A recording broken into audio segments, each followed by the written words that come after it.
À l'âge de 10 ans, ils m'ont offert une petite mallette avec des vrais petits outils. Et au moment de l'orientation, en quatrième, naturellement, j'ai choisi d'apprendre le métier d'ébéniste. J'ai aussi appris la sculpture sur bois. Et l'année où je me suis marié, je suis allé dans le Bas-Rhin, proche de là où j'habite maintenant, hein, puisque là je suis à Heiligenstein, au pied du mont Saint-Odile. Voilà. Et là j'ai trouvé du travail dans une ébénisterie. J'ai travaillé dans cette ébénisterie Seltz pendant 19 ans. J'y ai fait les prototypes. J'en suis venu à la lutherie aussi parce que quand j'étais apprenti, j'allais en alternance au lycée technique à Colmar. Et avec ma classe, j'ai visité la lutherie de Mirecourt. C'est vrai que de voir des jeunes fabriquer des violons, ça m'a plu. Et c'est en 2003 qu'il y a eu un second déclic quand un ami m'a ramené une guitare à réparer. Et ça m'a donné envie d'apprendre à en jouer. Donc il m'a prêté la guitare que je lui ai réparée.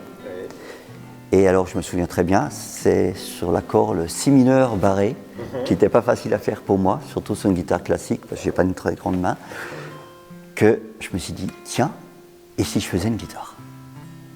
J'ai trouvé dans la bibliothèque de mes enfants un livre où j'ai ouvert, il y avait 2 pages, on voyait une guitare ouverte.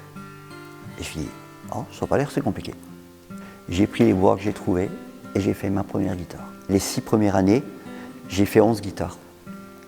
Et je me suis mis à mon compte à partir de la 11e, que j'ai présenté ma 11e guitare à François Surtino. Et après avoir essayé ma guitare, il m'a tendu, il m'a dit « Tiens, vas-y, lance-toi ». 2 semaines après, j'ai été inscrit en tant qu'auto-entrepreneur.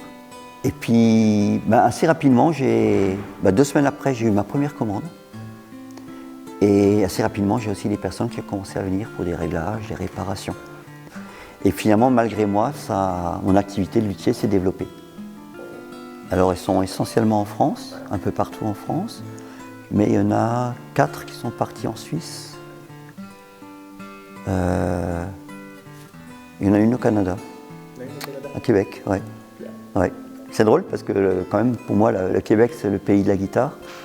Et voilà, c'est un ami québécois qui est tout fier d'avoir une guitare d'un Français. J'en suis fier quelque part. Ouais, c'est chouette. Et là, j'en suis à finir la 128e. Et je me dis, ça fait un peu plus de 100 guitares maintenant qui sont entre les mains de personnes qui les jouent, quoi. Et ouais, c'est chouette. C'est marrant, en prenant de l'âge, hein, on commence à se poser des questions par rapport à l'avenir, même la mort. Hein. Moi, je pense souvent à la mort, pas dans le mauvais sens, hein, mais bon, voilà. Et dernièrement, j'ai eu cet échange par message avec un guitariste professionnel très réputé aussi, qui s'appelle Pierre Bensussan, quelqu'un que j'apprécie énormément. Et je lui ai partagé ce sentiment. Je lui ai dit, qu'est-ce qui restera après ma mort? Et il m'a dit, de la musique et des guitares. Là, on sort un peu de la guitare, mais l'amour qu'on aura semé, ça va rester. Le souvenir que les personnes auront de nous après notre mort. Si ce sont des bons souvenirs, je crois qu'on a tout gagné, quoi. Cette année, au Festival d'Issoudun, ils me mettent à l'honneur, ça tombe sur moi.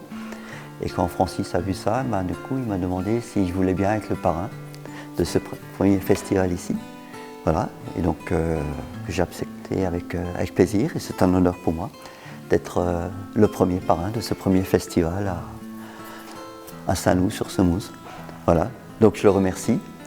Et voilà, je pense que notre relation va grandir.